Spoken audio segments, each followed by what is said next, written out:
So with that, I am going to call tonight's Utilities Service Board meeting to order.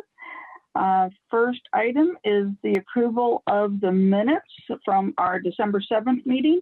Are there any additions or questions or clarifications on the minutes? Okay, seeing none, then is there a motion to approve the minutes? So move. Second. Oh. All right, and Latrina, can you please call the roll? Kepler, Yes. Bannock, Yes. Parmenter, Yes. Sherman. Yes. All right, minutes are approved. Next up are the approval for the claims. First is standard invoices in the amount of $1,940,544.41. Are there any questions about the standard invoices? Seeing none, is there a motion to approve? So move. Second. And Latrina, please call the roll. Parmenter, Yes. Sherman, Yes. Kepler, Yes. Bannock. Yes. All right, standard invoices are approved. Next are the utility bills in the amount of $53,810.33. Any questions about utility bills? Seeing none, is there a motion to approve? So move. Second. All right, and Latrina? Bannock, Yes. Kepler, Yes. Parmenter, Yes. Sherman. Yes. All right, utility bills are approved. Next are wire transfers in the amount of $356,220.39. Any questions about wire transfers? Seeing none, is there a motion to approve?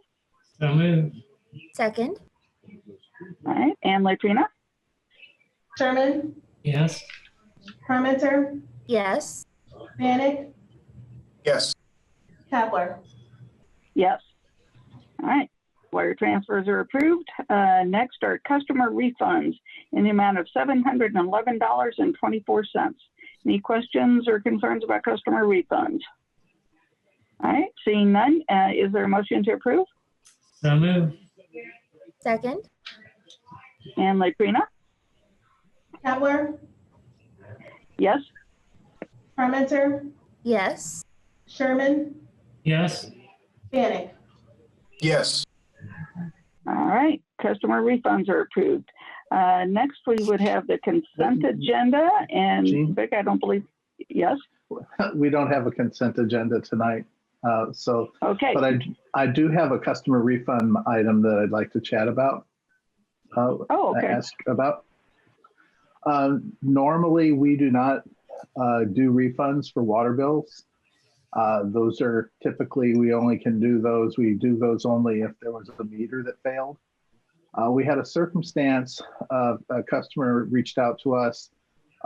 This customer had been traveling extensively for a month and a half or so and had a leak. We were dealing with a lot of alarms from the AMI system at the time, and we just didn't catch it. And because of that, we didn't contact him or turn the water off in the midst of it. And it ended up running up a bill for about $440 more than normal, owing to the fact that normally when we catch something like this, we do turn the water off or contact if we can't contact the customer. In this case, we were not able to get to that, and I would like to refund the customer half of the difference, which would be $221.50. Chris Wheeler can comment on the legal framework that we're using to bring this request. Mr. Wheeler? Well, there's not much more to add. Ordinarily, when the board receives requests from customers to have their water bill adjusted, we have to walk down that path of explaining why we don't adjust water bills. We have no procedure in place for the adjustment of water where the meter has accurately read the water that comes in and is used, regardless of how it's used. In this case, we have an accurately operating meter, but we don't have an accurately operating CBU. And there is an ability to make an adjustment to bills when it is, at least in part, the fault of CBU itself. It's an equitable measure that would allow us to make a refund.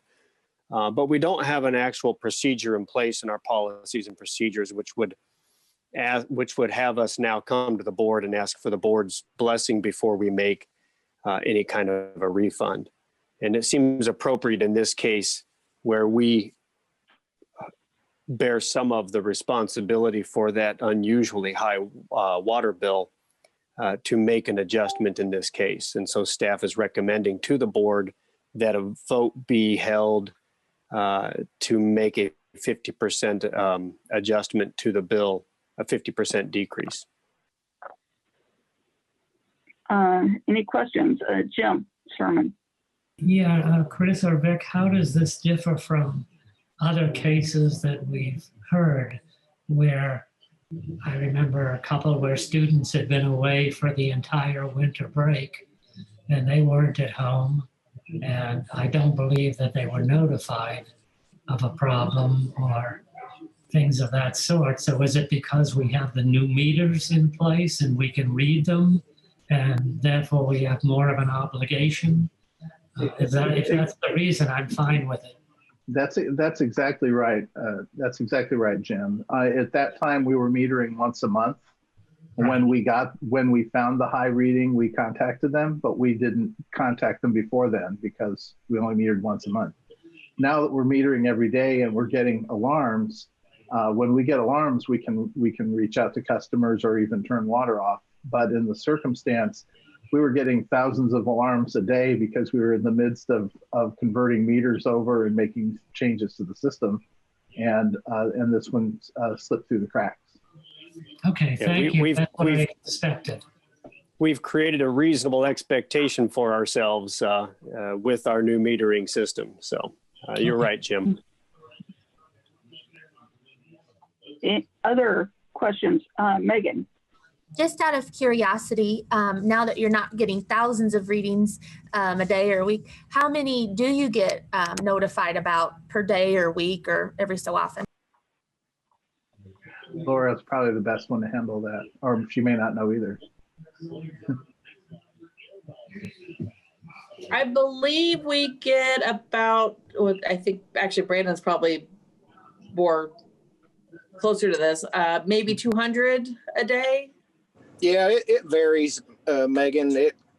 Sometimes it may be 75 and other days it may be 150 to 200. Yeah. Wow. So then what's your follow-up procedure on all of those? I wouldn't expect that you have time to investigate every single one of them every day.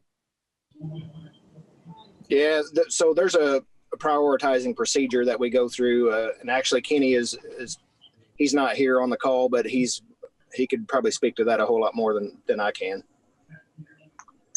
Perhaps at a future board meeting, we could give a presentation about how the whole system works, how we receive this information, how customers can set up their own monitoring with the customer portal as that rolls out, and explain how we handle this and how we proceed with this, and show you some examples. Thank you. That would be great. So I'll just comment that, it sounds like down the road we'll be looking at revising policies around, CBU's actions to be taken if there's an alarm about potential leak, and what we do if we don't catch that alarm to more, formalize this process. But for tonight's issue, this question of this refund, my understanding is that we're making the argument, not that the meter was broken, but that our process on our end of the meter having been alerted that there was something going on, that particular alert fell through the cracks. And so in this case, we can make the case under existing statutes that are out there that normally limit our ability to refund water usage, that in this circumstance it's warranted. Is that correct? Am I understanding correctly? That's exactly right. And the argument we're making is that we're sharing the burden for the leak between CBU and the customer. Okay. And so do we need to formally vote on this decision to make this refund as sort of an addition to the refunds we were just passing? Basically, what we're asking for would be a motion and a vote authorizing us to process this refund, and then the refund itself would appear on the claims list on January 4th. Okay. So is there a motion to process this refund request as outlined by Vic Kelson? Is that all we need for that motion? Yep. Okay, So that's moved. specific enough? Okay, So move. Second. all right. Then Latrina, please call the roll. Sherman, Yes. Bannick, Yes. Cavler, Yes? Parmenter. Yes. All right, motion is Thank you. approved. Thanks very much, Vic. Just to make it clear, we don't anticipate this happening, often at all. This is, one time out of the whole time that we've been implementing the AMI project. So this is definitely a one-off from our perspective, and we do apologize for the confusion. Well, I think it's understandable given the circumstances. So, all right. So there's no consent agenda. Is there any old business from the board? Nope. Any old business from staff? Any None. new business from the board? Any new business from staff? None. We don't have any subcommittee reports, correct? That's right. All right. Vic, are there any staff reports? Yes, I have a few. We have with us on the call today Daniel Hudson. We want to welcome Daniel to CBU. He is the Capital Projects Manager in Engineering. This is the position that was formerly held by Mike Hicks. So you'll be seeing a lot of Daniel in the coming months as we continue working on capital projects throughout all our systems. So welcome to the CBU team, Daniel. Oh, thank you. Welcome. It's a pleasure to be here. The second item I have is that the board's aware we've been sampling sewers for the evidence of the SARS-CoV-2 virus since July. And most of that effort has been funded by the Indiana Finance Authority. We've been working with a company called 120water.org who've been managing the project. Those results now have been posted and the report has been released. We posted the sampling data from our sampling locations to the Be Clear site today, and a press release should be going out imminently regarding all of this. So the report's complete and the data are available. When you want to look at it, you can. We'll be happy to send you copies of the report. We are preparing a fact sheet regarding the upcoming water rate case that will be before the Finance Subcommittee in January.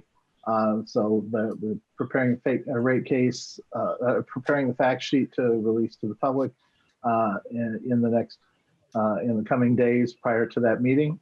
And we are suggesting that we plan to have a subcommittee meeting on the 4th for Finance Subcommittee, and then also pencil one in for January 11th as well, because we probably can expect significant public comment or questions that would lead to discussions amongst the subcommittee members.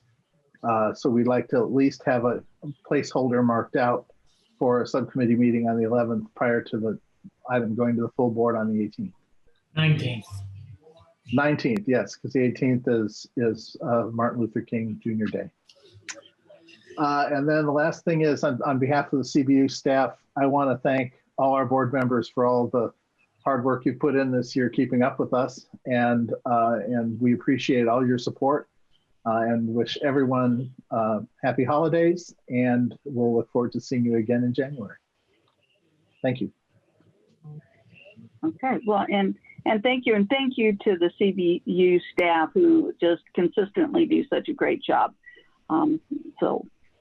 And happy holidays. All right, then petitions and communications. Forgot to announce that if there are any folks out there watching on our Facebook live stream, if you would like to make any public comment, you can put that in the chat on the live stream. Holly, has there been any comments on Facebook Live? No questions or comments from Facebook. Okay. All right. Well then, I would entertain a motion to adjourn. So move. All right. We are adjourned. Thank you, everyone.